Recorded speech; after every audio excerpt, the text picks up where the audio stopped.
gehen jetzt ins Lagerfeuer über. Lagerfeuer bedeutet, wir werden uns jetzt mit unheimlichen, gruseligen Geschichten beschäftigen. Das machen wir immer am Donnerstag nach dem Paratalk. Da kommen die unheimlichen und gruseligen Geschichten des Internets. Wer noch nicht dabei gewesen ist, macht bitte Folgendes. Alle, die noch nie beim Lagerfeuer waren, empfehle ich jetzt Folgendes zu machen. Das Erste, was du machst, ist auf Toilette zu gehen. Mache ich auch. Ich muss auch noch mal pinkeln.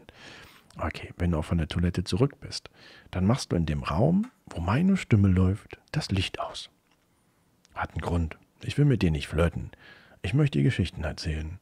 Die komischen und unheimlichen, wo du vielleicht nachts nicht schlafen kannst. Die möchte ich dir erzählen. Die unheimlichen Geschichten. Also geh auf Toilette, hol dir vielleicht noch was zu trinken, hol dir vielleicht ein paar Chips, vielleicht auch die weniger kalorienhaftigen oder was Gesundes zum Knabbern. Dann, wie gesagt, machst du das Licht aus in dem Raum, kannst auch eine Kerze aufstellen. Und schau einfach, dass wenn dein Partner gar keinen Bock auf das hat, dann schmeiß ihn einfach aus dem Raum raus. Also pass mal auf, Schätzchen, wenn du keinen Bock hast, dann geh am Klo. Dann geh die nächste Stunde aufs Klo. Geh mir nicht auf den Keks, ich möchte Lagerfeuer hören. Oder der hört einfach mit. Und wenn er sabbelt dazwischen, haust ihn einfach mit der Latsche an ins Gesicht. Okay? Also wenn der Partner nervt, sag einfach, geh mal Keller aufräumen oder geh Küche machen oder sowas. Oder mach mal Essen für morgen. Oder geh abwaschen. Schick den raus. Oder sie, wenn es eine sie ist. Ja? Also wie gesagt, ihr geht jetzt aufs Klo. Holt euch was zu trinken. Aber nicht vorher trinken, holt dann mit aufs Klo. Und dann Licht aus. Und ich gehe auch mal kurz auf Toilette. Und dann würde ich schon mal einfach mal sagen, dass ich schon mal Lagerfeuermusik ein bisschen starte. Und damit wir da schon mal ein bisschen Background-Gedudel haben.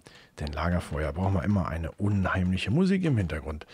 Die so ein bisschen im Hintergrund einfach so ein bisschen durchackert. Damit es einfach ein bisschen gruselig wird. So, da gehe ich einmal eben ganz kurz durch. Wo habe ich denn die alte Mugge wieder? Hier, da haben wir sie doch. So, da ist sie doch. So, und diese Musik haben wir gleich im Hintergrund. So, ich lasse was mal eben kurz laufen. Gehe kurz am Klo und dann machen wir bis 23 Uhr gruselige Geschichten. Ich mache auch Licht aus. So, okay. Ich gehe mal von aus und ich hoffe, dass die einen oder anderen schon wieder da sind. Ich mache mal kurz Licht aus. So, im Dunkeln ist das Lagerfeuer immer noch am allerbesten. Mit Wolf gerade zum gleichen Zeitpunkt zurückgekommen. Okay. Joe braucht noch Bier. Renn schnell, Joe. Du hast noch genau 1 Minute. 1 Minute. Wir zählen die Zeit, Joe. Wir zählen die Zeit. Okay. Wer war noch nicht beim Lagerfeuer dabei? Der schreibt bitte die Nummer 1 in den Chat. Also wer noch nie beim Lagerfeuer dabei war, schreibt mal die 1 rein. Okay. Also meine Moderation. Oh Gott. Also manche machen mich ja echt fertig. Joe war noch nie dabei, Jenny war noch nie dabei, Drank Dealer war noch nie, Mausch war noch nie dabei. Die machen mich hier fertig. Die machen mich fertig. Schnitzel mit Pommes. Würde ich auch, aber in meiner Ernährung im Moment und Sport tödlich. Okay, einige, die noch nie dabei waren. Okay, also, wie gesagt, macht euer Licht aus. Ganz wichtig. Licht aus. Joe mag Grünkohl. Waldet hat letztes Mal eingepennt. Sehr gut. Okay, also Licht aus. Und ich fahre mal das ein bisschen runter.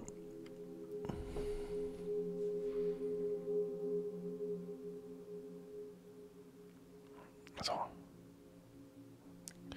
Soll nur im Hintergrund trällern. Okay, also.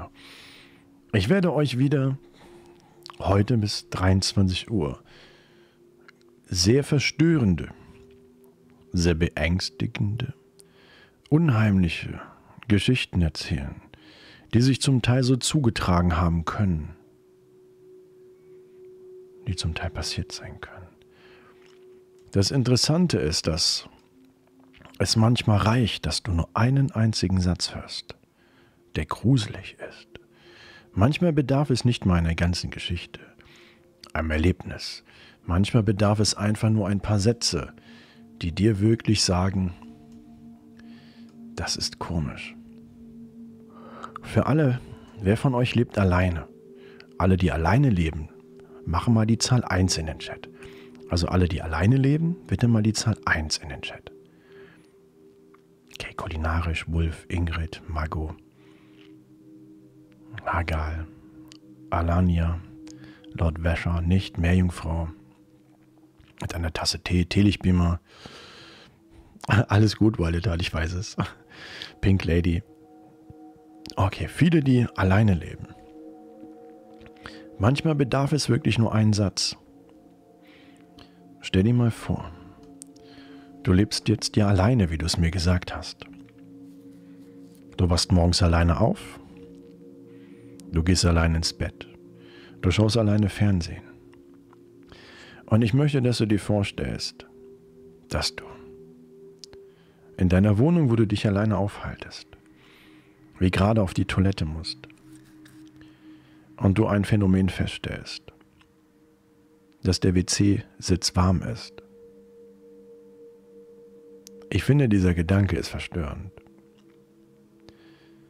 Du wohnst allein, gehst auf deine Toilette und der WC-Sitz ist warm. Und du weißt, dass diese Wärme nur passieren kann, wenn jemand vorher drauf saß. Der andere Punkt ist, was Angst machen kann. Wenn du alleine in deiner Wohnung bist, du morgens wach wirst, du eigentlich ganz gut geschlafen hast, du ins Bad gehst, total müde, und der erste Schritt vielleicht deine Zahnbürste ist und sie nass ist. Und du weißt, du hast sie zuletzt, bevor du eingeschlafen bist, benutzt. Ich denke, das ist auch ein Punkt, der unheimlich ist. Oder du hast die Kombination von beiden. Du wirst morgens alleine wach, du gehst ins Bad, wirst dich auf deine Toilette setzen, der Sitz ist warm und die Klobürste ist ganz normal neben dir am Stehen und deine Zahnbürste ist nass. Spätestens dann ist der Punkt, dass du weißt, du bist nicht alleine. Das Leben kann aber noch schlimmer sein, dass du danach festgestellt hast, wenn du alleine in deiner Wohnung bist und du 10 verpasste Anrufe auf deinem Handy hast. Und diese 10 verpassten Anrufe sind von jemand, der verstorben ist, den du kennst. Verstörend. Du schaust auf dein Handy und siehst, dass diese Person vor einem Jahr gestorben ist. Und genau diese Person hat dich angerufen. 10-mal. Und du hast es nicht mitbekommen. Die Frage wäre jetzt, wer hat denn den Anruf getätigt? Ist die Nummer vielleicht einfach nur vergeben worden oder hat die verstorbene Person dich versucht, 10-mal anzurufen? Es kann verstörend sein.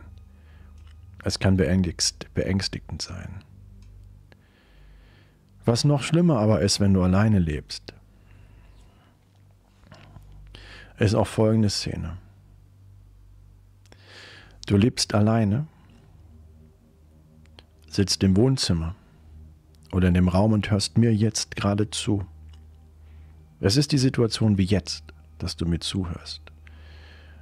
Und dann siehst du, dass dein Handy klingelt. Du schaust in das Display jetzt in diesem Moment von deinem Handy und siehst die Nummer, die dich anruft. Und dies ist deine eigene Festnetznummer. Und du weißt gerade nicht, wo dein Festnetztelefon ist, dein Funkteil. Das würde mir Angst machen. Deine eigene Nummer von deinem Festnetzanschluss ruft dich zu Hause an. Und du siehst nicht, wo dein Anschluss ist. Das sind Dinge, die uns Angst machen. Oder du seit 2 Tagen alleine zu Hause bist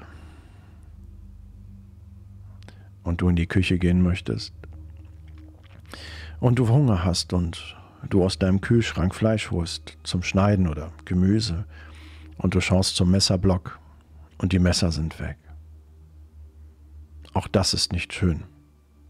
Auch dann wüsstest du, du bist ganz und gar nicht alleine. Oder du lebst alleine, wie du es mir gerade gesagt hast. Du bist beim Duschen, früh am Morgen oder spät am Abend, wie jetzt gerade. Und plötzlich fängt die Musik an zu spielen. Und du hast nichts wie Alexa oder Google. Du dürftest keine Musik hören, aber du hörst Musik, die aus dem Wohnzimmer kommt. Auch dann ist der Punkt, dass du nicht alleine bist. Das Allerschlimmste ist aber, dass du nachts ins Bett gehst, nach so einem Lagerfeuer, und du morgens wach wirst und du aber feststellst, dass du nicht in deinem Bett liegst, sondern in einer Kiste aus Holz. Und deine Rufe und Schreie ganz dumpf sind und du feststellst, dass du in einem Sarg liegst. Was bedeutet, dass du im Schlaf gestorben bist. Dinge, die man sich nicht vorstellen möchte. In keinster Weise. Dinge, die uns Angst machen, wenn wir alleine leben. Und das ist das Schlimme an dieser ganzen Sache. Du weißt nie, wer bei dir ist. Es kann auch sein, dass du in einem großen Haus lebst, mit einem Fahrstuhl. Ich erzähle jetzt eine Geschichte eines 19-jährigen Mädchens aus Korea. Sie nannte sich Haruko, wie ihre Freunde auch. Sie immer riefen einfach nur Haru. Es ist eine Geschichte, wie sie sich vielleicht zugetragen haben könnte in einem großen Haus. Dieses 19-jährige Mädchen aus Korea namens Haraku, das in einer großen Stadt lebte und dort die hiesige Universität besuchte. Eines Nachts musste sie unheimlich viel noch lernen für ihre Prüfung und sie ist dafür lang in der Bibliothek der Uni geblieben.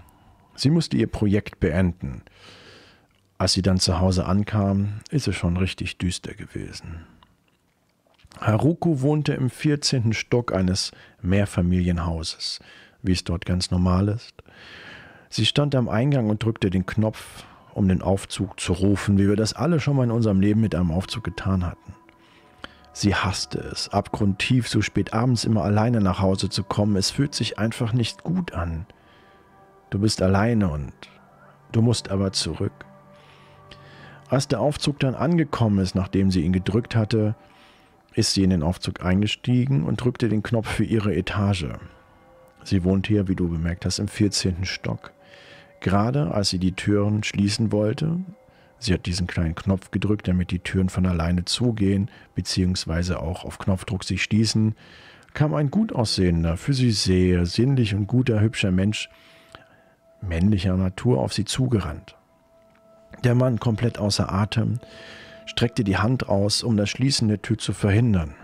Wir haben das alle mal mitbekommen, dass jemand die Hand irgendwie reinstreckt, damit die Tür nicht zugeht, damit diese Person dann mit in den Aufzug einsteigen kann.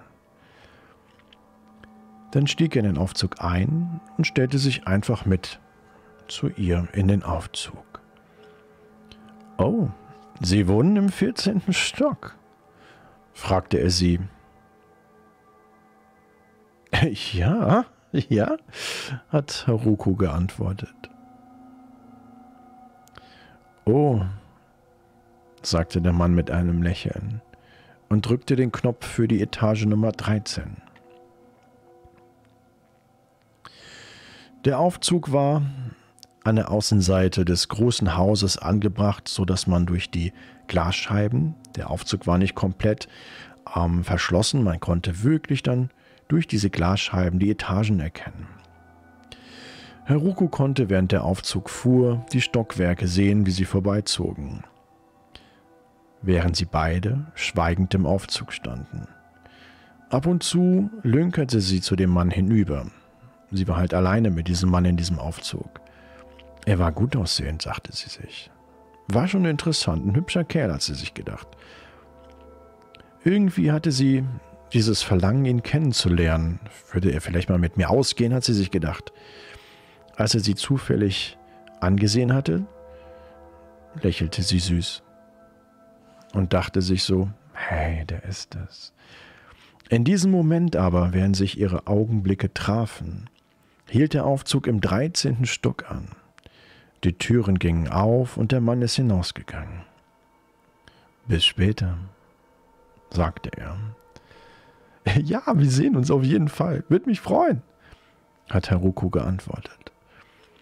Als sich die Türen des Aufzugs hinter ihm schlossen, drehte sich der Mann plötzlich um und zog ein scharfes Messer aus seiner Jacke und sagte mit drohender Stimme: Oben. Dann lief er lachend, wie ein Wahnsinniger, Richtung Treppe. Das Mädchen, absolut erschrocken, aber bevor sie was unternehmen konnte, schloss sich schon die Tür des Aufzuges und begann nach oben zu fahren. Sie bekam Panik. Absolute Panik. Versuchte, hämmerte, mit der Faust auf die Knöpfe zu hauen und den Aufzug anzuhalten. Er durfte nicht nach oben fahren. Dieser gut aussehende, gerade noch in ihrem Aufzug stehende Mann hat ihr das Messer gezeigt und rannte die Treppen hoch in die 14. Etage. Und der Aufzug fuhr nach oben. Als der Aufzug den 14. Stock erreichte und sich die Türen öffneten, stand der Mann mit dem Messer bereits dort und wartete auf sie. In Korea sagen Menschen, die dort leben, dass dies eine wahre Geschichte ist. Das Mädchen wurde tot aufgefunden, erstochen im Aufzug. Die Leute sagen dort, dass das Schlimmste nicht der Tod selbst war, sondern der blanke Horror, den sie zwischen diesen beiden Etagen erlebte, als sie im Aufzug gefangen war und wusste, dass sie sterben würde. In Korea wird behauptet, dass es deswegen einen Stoppknopf in Aufzügen gibt. Wenn du Aufzug fährst in einem Hochhaus, steige nur in einen Aufzug, wenn du einen Stopfknopf siehst. Ansonsten nimmst du bitte die Treppe, denn du weißt nicht, welche Nachbarn du in deinem Haus hast. Ob einer vielleicht das Spiel mit dir spielen möchte und versucht, vor dir oben anzukommen. Ich kann mir sehr gut vorstellen, dass solche Geschichten echt sind. Ich kann es mir sehr gut vorstellen. Ich kann es mir verdammt gut vorstellen. Ich hoffe, dass du ab heute genau überlegst, wie du Aufzug fährst und warum du Aufzug fährst. Alles, was wir wissen, ist, dass so etwas wirklich passieren kann von Menschen, die nicht gut sind. Menschen, die alles andere als nett sind. Menschen, die im Grunde das Beste möchten für sich, unseren Tod. Es gibt aber viele merkwürdige Geschichten, die uns manchmal ein bisschen Angst und Bange werden lassen. Geschichten, die das Leben geschrieben hat. Geschichten, die so sind, dass sie auch junge Menschen erleben können. Es gab nämlich damals dieses 15-jährige Mädchen, Chloe nannte man sie. Sie hatte einen Account auf Instagram, wie viele von uns einen Instagram-Account haben, oder? Sie hat sich in der Schule und zu Hause immer fotografiert und diese Bilder auf ihrem Instagram-Kanal online gestellt. Ihre Zielaufgabe war es, viele Likes zu bekommen, Kommentare. Sie hat sehr viel Zeit damit verbracht, ihren Instagram-Account zu pflegen. Sie wollte möglichst viele Follower haben. Ein Zeichen, dass man wohl vielleicht irgendwie interessant ist. Sie durchsuchte auch immer die Konten der anderen Nutzer und hinterließ einen Kommentar zu ihren Fotos mit den Worten: Folge mir doch, ich folge dir zurück. Viele machen das. Sehr viele. Du hast einen Kanal und besuchst andere Kanäle und schreibst dann: Wenn du mich folgst, dann folge ich dir auch. Als sie eines Tages auf der Suche wieder gewesen ist nach neuen Followern, stieß sie auf ein seltsames Profil. Es war ein Mann, der zerstückelte Puppen fotografierte. Auf keinem der Fotos hat er sein Gesicht gezeigt. Hier hat sich Chloe gedacht, vielleicht ein Künstler. Und hinterließ einfach wieder ihr Kommentar: Folge mir. Ich folge zurück. Eine Stunde später folgte der Mann ihr. Er hinterließ einen Kommentar auf ihr neuestes Foto und dort stand: Ich folge dir. Immer wenn sie ein neues Foto veröffentlichte, hinterließ er immer den gleichen Kommentar: Ich folge dir. Sie hat es nie verstanden, warum. Es war ihr egal. Sie dachte, der will vielleicht auch nur Aufmerksamkeit haben, damit andere ihn entdecken. Chloe war besessen davon, so viele Follower wie möglich zu bekommen. Und sie machte das so ziemlich bei ganz vielen Menschen. Eines Nachts, als von Chloe die Eltern in einem Supermarkt einkaufen gegangen sind, die Supermärkte hatten dort bis 23 Uhr mal geöffnet, bekam Chloe ein Bild auf Instagram geschickt über ihre Nachrichtensysteme. Als sie das Foto öffnete, stellte sie fest, dass es ein Bild von ihr ist, wie sie auf dem Bett sitzt. Plötzlich war sie von Angst gelähmt und sie begann zu spüren, wie eine schreckliche Kälte ihrem Körper überkam. Sie hörte sich Schritte nähern und eine raue Stimme hinter sich sagte: Ich folge dir. Das Schlimme ist, dass sowas wirklich passieren kann. Dass wir nie wissen, mit wem haben wir es im Internet eigentlich zu tun. Wir glauben, den Menschen zu kennen auf der anderen Seite. Wir lesen den Menschen, wir lesen seine Zeilen, wir lesen seine Satzart und vielleicht auch Rhetorik, wie diese Person schreibt. Wir sehen ein Foto, von dem wir nicht mal wissen, ob es das echte ist. Wir sehen sympathische Menschen, männlich, weiblich, und denken uns, wow, die sieht ja richtig gut aus. Richtig interessant, richtig lieb und nett. Aber seien wir ehrlich, woher willst du wissen, dass es das echte Foto ist? Woher weißt du denn, wer dieser Mensch eigentlich ist? Du weißt es nicht. Hast gar keine Ahnung. Wir schreiben hier mit Menschen, die wir nicht kennen, nur über Text. Wir schreiben hier mit Menschen, die hier reinschreiben: Hey, schön, dass ihr da seid. Ich grüße euch. Ich bin 19. Ich bin 23. Ich bin 25. Vielleicht ist da jemand, der schon Mitte 50 ist. Hat schon 3 Menschen auf dem Gewissen heimlich getötet. Und mit dem schreibst du täglich. Du weißt es gar nicht. Und das ist das Schlimme und Unheimliche an dieser ganzen Sache. Und das war auch Chloes Fehler. Sie dachte letzten Endes auf der sicheren Seite zu sein. Aber sie musste schmerzhaft feststellen, dass dies nicht der Fall gewesen ist. Dass ihre Entscheidung, jedem zu vertrauen, im Grunde der schlimmste Fehler ihres Lebens gewesen ist. Zwillinge gibt es überall. Es gibt Zwillinge überall auf dieser Welt. Aber diese Geschichte handelt von den Twin Boys. Es ist eine Geschichte aus Mexiko über 2 Jungs. In Mexiko gab es mal eine kleine Stadt mit weniger als 500 Einwohnern. Es war die Art von Kleinstadt, in der jeder jeden beim Namen nannte und auch kannte und jeder die Angelegenheiten des anderen wusste. Jeder wusste, wer was getan hat, wer welchen Ärger hatte, wer finanzielle Nöte hatte, wer mit wem zusammen war. Jeder kannte jeden. Aber in dieser kleinen Stadt lebten auch damals 2 kleine Jungs, Zwillinge. Ihre Mutter hatte sie nie so gut erzogen. Sie haben sich immer neben der Spur verhalten, eigentlich nur Ärger gemacht. Jeder in der Stadt kannte die Jungs und hasste sie auch zugleich. Und sie wurden die Teufelszwillinge genannt, weil die nur teuflischen Mist ausgeheckt hatten. Sie waren fast immer die Ursache für alles Schlimme, für jeden Mist, für umgetretene Mülltonnen, für irgendwelchen Schabernack, beschmierte Fenster, egal was war, es waren meistens die beiden Jungs. Manche nannten sie Evil Twins. Sie wurden sogar verdächtigt, einige Katzen und Hunde im Dorf getötet zu haben. Aber die Polizei hat es leider nie beweisen können.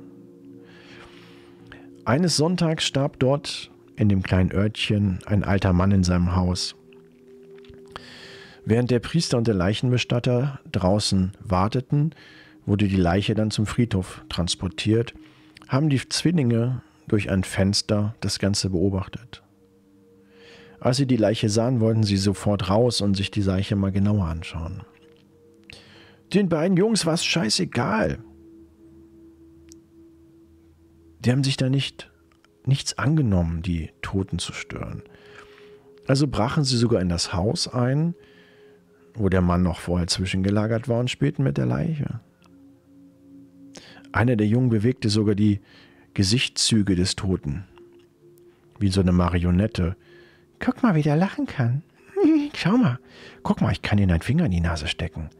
Der macht eh nichts, der ist tot. Heb mal den Arm hoch. Guck mal, hau den Mann ins Gesicht, der macht doch nichts mehr, der ist doch tot, das kannst du tun. Guck mal, wie ich das Ohr lang ziehen kann, da sagt er ja nichts mehr. Ekelig. Der eine war jetzt gerade schon dabei und hat einen Stock genommen und hat ihm das Auge eingestochen. Während sie mit dem Leichnam spielten, den Stock ins Auge pressten, dass das Auge langsam zerstört wurde, hörten die Zwillinge Schritte. Aus Angst, erwischt zu werden, legten sie die Leiche wieder so hin, wie sie war, fanden aber kein Versteck. Gerade als der Priester, der kam, die Türe öffnete, sprangen die Jungen einfach zusammen mit in den Sarg der Leiche und schlossen den Deckel, um nicht gefunden zu werden. Denn wenn sie gefunden worden wären, würden sie den Ärger ihres Lebens kriegen. Der Priester und die Sargträger kamen und trugen den Sarg jetzt zum Friedhof, wo die Beerdigung stattfand. Sie bemerkten zwar, dass der Sarg schwerer als sonst war, machten sich aber nie die Mühe hineinzusehen. Niemand bemerkte, dass die Zwillinge vermisst wurden, bis der Sarg ins Grab gesenkt wurde. Da tauchte die Mutter der Zwillinge auf den Friedhof auf und fragte, ob jemand ihre Söhne gesehen haben würde. Sie sind weg. Die Beerdigung wurde abgebrochen und alle Leute begannen, die Gegend zu durchsuchen. Einige der Männer erinnerten sich an das Gewicht des Sarges, als sie ihn getragen hatten. Die Jungen konnten sich da vielleicht drin versteckt haben. Der Sarg wurde dann wieder aus dem Grab hochgeholt und die Männer öffneten den Deckel. Drin fanden sie die Zwillingsjungen auf dem Toten liegend. Die Hände der Leiche waren fest um die Kehlen der beiden Kinder umschlungen. Sie waren beide zu Tode gewürgt worden. Eine Geschichte, wo man sagt, störe nicht die Totenruhe. Und man kann sich vielleicht vorstellen, dass es Menschen gibt, die so etwas tätigen. Und wie heißt es so schön?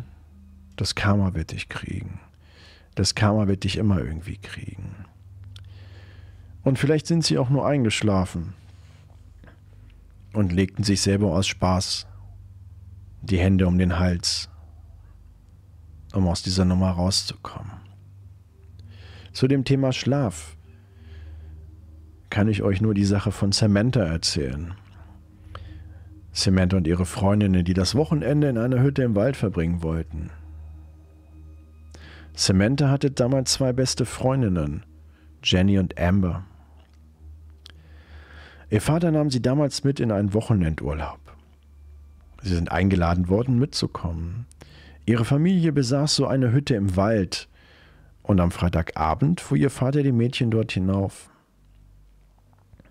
Hey, siehst du diesen See? Fragte Samantha, als sie ankam. Das ist der Samantha-See.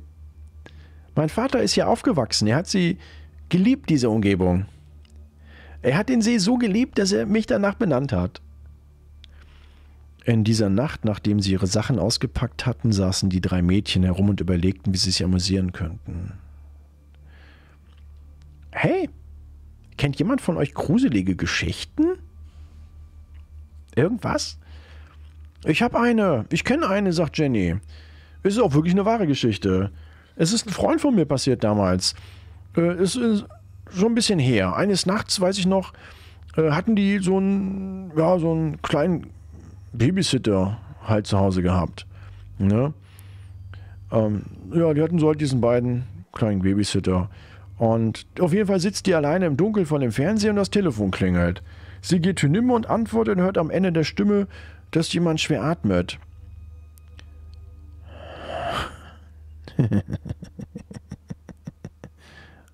Haben Sie? Haben Sie nach den Kindern geschaut? Ach komm, Jenny. Das ist doch Kacke. Was ist denn das jetzt für eine dumme Scheißgeschichte? Das ist doch langweilig. Hat jemand eine bessere Geschichte, die echt wahr ist? Irgendwie? Ey, ich kenne eine, sagt Samantha. Du, das ist da hinten. 10 Minuten von dir passiert, so ein altes kaputtes Haus. Da sind wir so mal vorbeigekommen. Das liegt da irgendwo hinten zwischen den Bäumen. Da hat auch mal ein Mann gelebt. Der hatte unheimlich viele Hektar Wald hier noch gehabt damals. Ich weiß nur, dass der Mann so damals mal ein Mädchen kennengelernt hat. Und die haben sich irgendwie verliebt. Aber die Familie war da nicht so happy drüber irgendwie. Und die dachten so, dass Mädchen halt nicht gut ist und war halt alles doof. Und ja, hat er halt ein Haus da mitten im Land gebaut.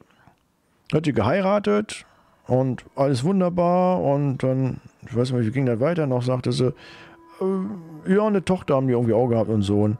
Aber ihr Sohn war irgendwie krank und... Boah, du kannst so scheiße Geschichten erzählen. Ja, aber ich bin dann... Du kannst so scheiße Geschichten erzählen, das ist unfassbar. Kannst du mal ordentlich erzählen? Ich höre dir schon gar nicht mehr zu. Ja, aber da... komm zur Sache. Worum geht's jetzt in deiner Geschichte? Sonst fange ich an. Ja, der war krank im Kopf und geistig auch irgendwie nicht so klar. Und irgendwie... Mein Gott, bist du scheiße beim Geschichten erzählen. Das ist ja unfassbar. Ich erzähle noch zu Ende. Ja, ach Mensch, komm auch rein. Als er 9 war, wurde er für seine Eltern irgendwie zu viel und bekam dann Wutanfälle, der Junge. Der hat irgendwie nicht richtig geschlafen und ist irgendwann mal abgehauen. Der Mann hat einfach keinen Plan gehabt. Mein Gott, bist du schlecht im Geschichten erzählen. Das ist eine Katastrophe. Kommen wir mal weiter. Ja, dann die Eltern, haben die dann im Ort irgendwo gesucht und er kam dann irgendwie in so einem Haus, so eine Klinik mit Menschen, die halt irgendwie anders sind. Da war halt das Beste. Mein Gott, bist du scheiße in Geschichten erzählen. Ja, tut mir leid, ich erzähle nicht jeden Tag Geschichten.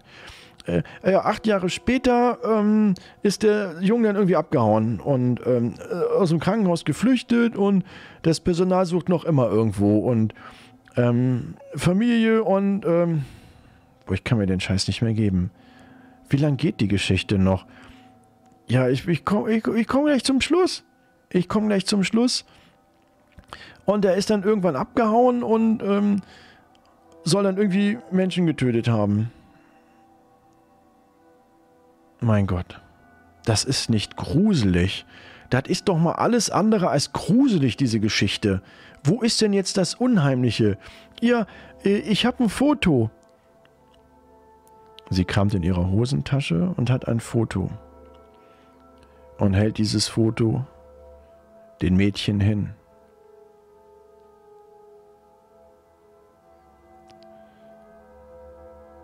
Jenny bekam Angst.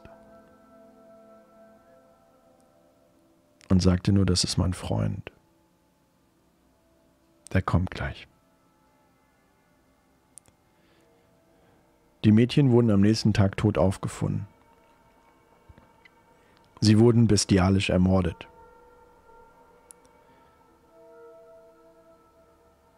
Ihr Gesicht aufgeschlitzt, Stiche in die Magengegend, Stiche in den Brustkorb, die Leichen geschändet. Du weißt nie, wie die Vergangenheit eines Menschen ist. Du hoffst es halt, dass sie gut ist. Oft erkennen wir die Wahrheit viel zu spät oder wollen sie nicht für wahr haben. Wir alle versuchen perfekt zu sein, den perfekten Partner zu finden. Wie auch in der Geschichte. Es ist schon ein paar Sommer her und ein Mädchen zog in das Nachbarhaus ein. Dieses Mädchen lebte bei ihrer Mutter und sie waren wirklich finanziell nicht gut gestellt. Der Vater des Mädchens hatte die Familie verlassen vor einigen Jahren. Sie selbst war neu in der Stadt und hat irgendwie Probleme gehabt, sich anzupassen. Wie viele. Es ist schwierig, wenn die Familie nicht finanziell gut gestellt ist, du in einer Gegend groß wirst, wo leider dass Geld einen wichtigeren Stellenwert hat als der Mensch. Sie wurde nirgendwo richtig angenommen. Ich weiß noch, wie es damals gewesen ist, als dieses Mädchen ins Nachbarhaus einzog. Wir hatten unterschiedliche Hintergründe, unterschiedliche Ansichten. Wir waren keine engen Freunde. Aber ich habe sie trotzdem, obwohl wir aus unterschiedlichen Elternhäusern kamen, habe ich sie oft zu Hause besucht und wir haben geredet. Als ich sie das erste Mal sah, ich weiß noch, wie es damals gewesen ist, dachte ich, das ist das perfekte Girl für mich. Nur leider ging es ihr nicht so. Für mich war sie perfekt, aber nur einseitig. Sie fühlte sich irgendwie zu Jungen hingezogen, die richtig gut aussehend und selbstbewusst waren. Ich war nicht der Fall. Ich war irgendwie das Gegenteil. Es war klar, dass ich nicht ihr Typ war, also beschloss ich irgendwie zu warten und man gibt die Hoffnung nicht auf, oder? Sie hatte keine eigenen Freunde, mit denen sie reden konnte, also vertraute sie sich immer mir an. Meistens beschwerte sie sich über ihr Leben und erzählte mir, wie ihre Mutter sie geschlagen hat. Wie gemein die Mädchen in ihrer Klasse waren und sie auch immer ausschlossen aus allem.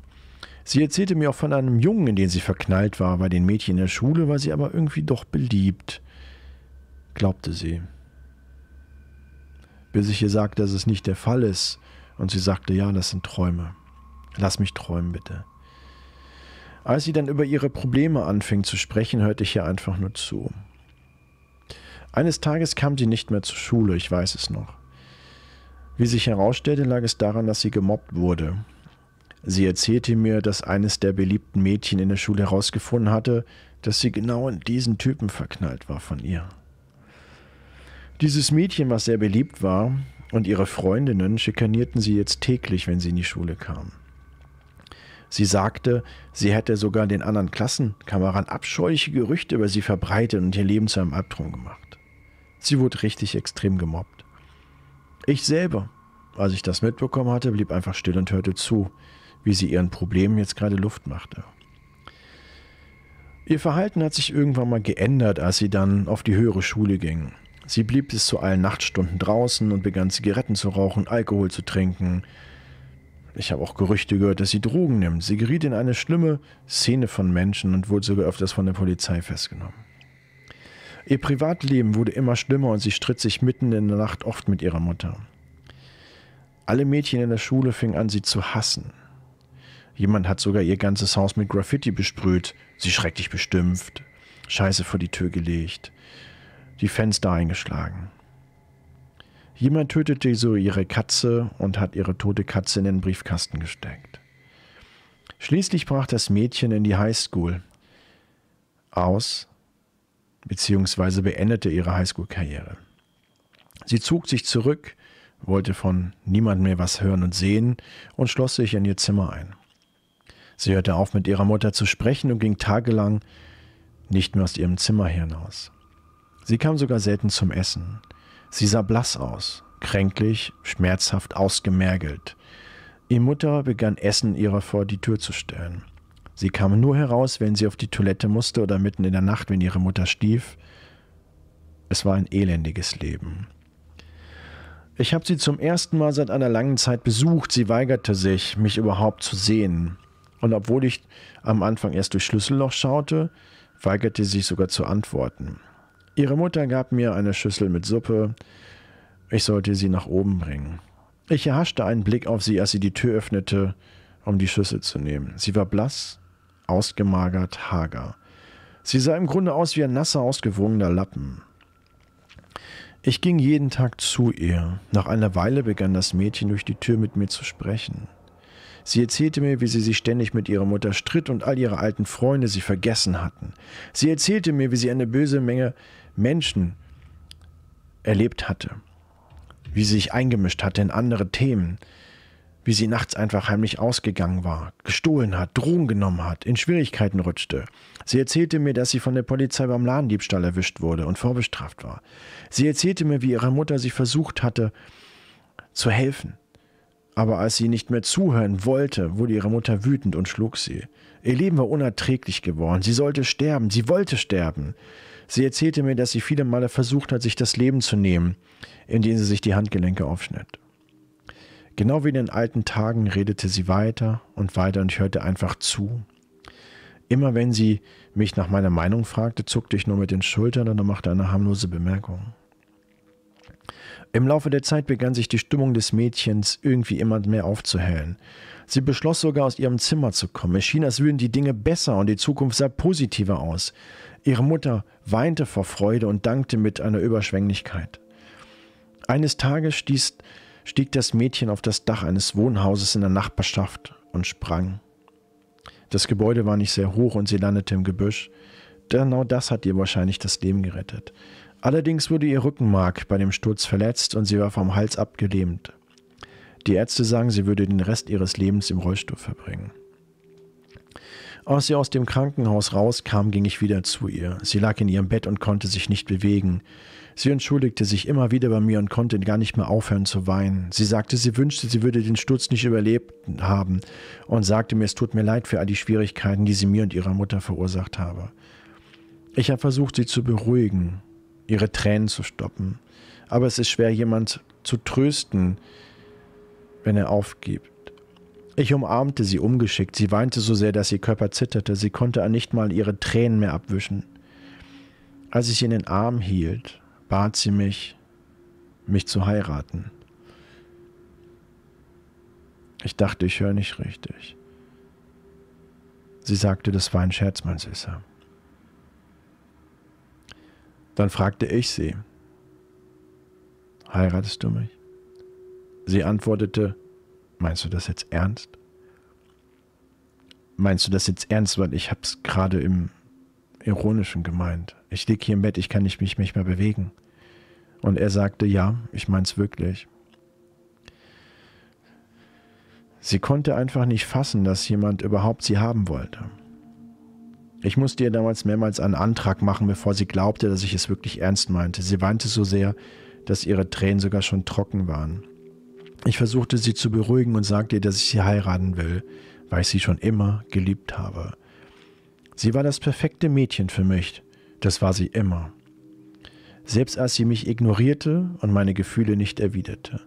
Selbst wenn sie mit einer schlechten Miene rumlief.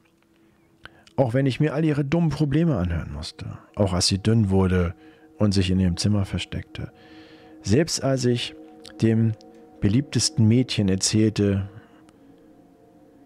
wer sie sei. Selbst als ich ihren Mitschülern abscheuliche Gerüchte entlocken konnte, die über sie entstand. Selbst als ich ihr Haus mit Graffiti besprühte. Selbst als ich ihre Katze tötete und in den Briefkasten ihres Hauses warf. Selbst ich, der alle in der Schule gegen sie aufmergelte. Selbst ich, der immer miese Geschichten in der Schule verbreitete. Selbst ich, der sie anstachelte, einen Ladendiebstahl zu tätigen über Freunde und Ecken. Auch jetzt, wo sie in ihrem Bett liegt, schwach und bewegungsunfähig, auch jetzt liebe ich sie immer noch. Siehst du? Jetzt kannst du nicht mehr laufen, jetzt gehörst du mir. Jetzt bist du das perfekte Mädchen für mich. Und weißt du was? Du kannst mir nie mehr wegrennen. Wir werden jetzt heiraten, mein Schatz. Finde ich hart. Finde ich eine ganz harte Nummer. Jetzt Luca, ich grüße dich. Hallo Paranudel. Hallo Jens, grüß dich.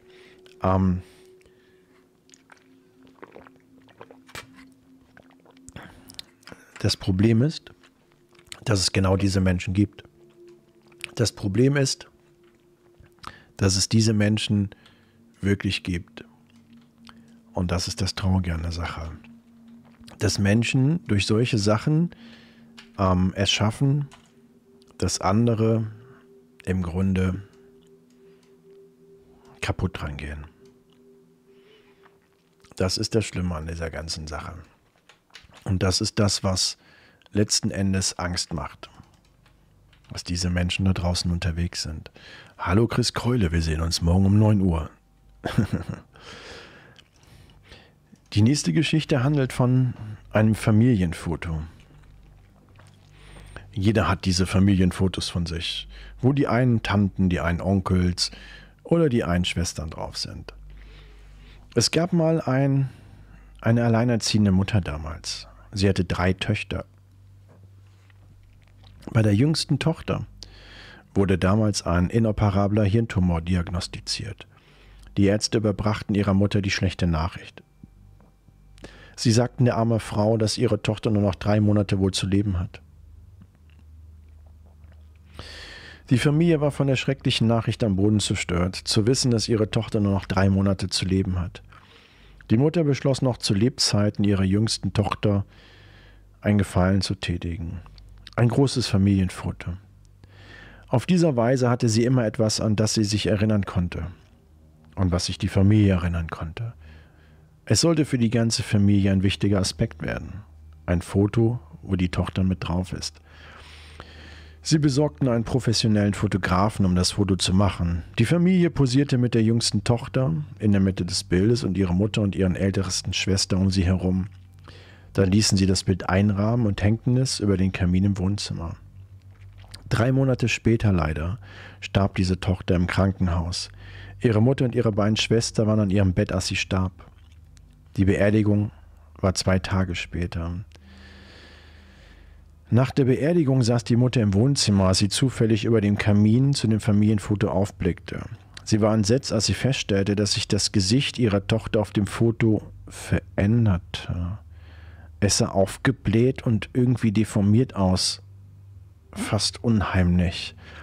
Sie brachte das Foto zum Fotografen und beschwerte sich. Er sagte, er habe keine Ahnung. Er habe keine Erklärung, was mit dem Foto sein könnte. Das ist normales Fotopapier. Und das tote Kind kann so grotesk nicht aussehen. Das funktioniert nicht. Ein Foto kann sich nicht verändern. Die Mutter war mit ihrer Weisheit am Ende. Sie brachte das Familienfoto zu einem Hellseher und bat dem Hellseher, ihr zu sagen, was los sei. Der Hellseher warf einen Blick auf das Familienfoto und zuckte entsetzt zurück. Es tut mir leid, Ihnen sagen zu müssen. Aber ist Ihnen etwas aufgefallen? Ich habe dieses Foto mir genau angeschaut. Ich möchte Ihnen aber noch nicht sagen, was es ist. Ich möchte erst jemand konsultieren. Die Mutter ließ das Foto bei diesem Hellseher. Der Hellseher ist zu einem Nachbarn rübergegangen, am selben Abend noch, mit dem Foto und bat ihn um Hilfe. Er sagte, hey, tut mir leid, darf ich um einen Gefallen bitten? Der sagte, ja. Du weißt, ich bin Hellseher, aber ich weiß auch nicht alles. Aber weißt du, was mir aufgefallen ist an diesem Foto? Da stimmt was nicht. Du hast doch ein sehr gutes Mikroskop. Kannst du mir einen Gefallen tun? Und der sagte, natürlich. Er legte das Foto unter das Mikroskop und hat auf die Augen seinen Fokus gelegt. Die Augen des Mädchens. Er zoomte immer näher ran mit dem Mikroskop und konnte etwas lesen in den Augen, was dort stand. Im linken Auge stand, ihr habt alle.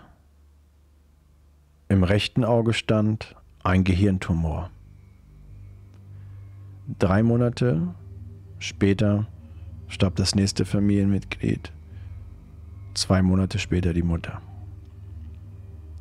Das bedeutet, dass das Kind aus dem Jenseits der Familie eine Nachricht übergeben hat, die ignoriert wurde, weil diese nicht die Nachricht erkennen konnten. Sie hatten die gleiche Erkrankung wie das tote Mädchen. Und das Mädchen versuchte, aus dem Jenseits im Grunde nichts anderes als die Familie zu warnen. Es hat leider nicht funktioniert. Sie verstarben alle in kürzester Zeit.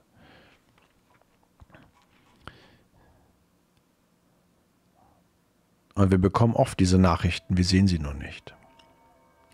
Die nächste Geschichte handelt letzten Endes auch von einer jungen Frau. Eine junge Frau ging eines Tages die Straße entlang, als sie einen Blinden auf sich zukommen sah. Er war gebückt, trug eine dunkle Brille und einen Gehstock. Er schien irgendwie Schwierigkeiten beim Gehen zu haben und als er an ihr vorbeiging, ist er sogar fast umgefallen. Sie packte schnell seinen Arm und hielt ihn fest und er dankte für die Freundlichkeit. Dann fragte er die junge Frau, ob sie ihm Gefallen tun könne.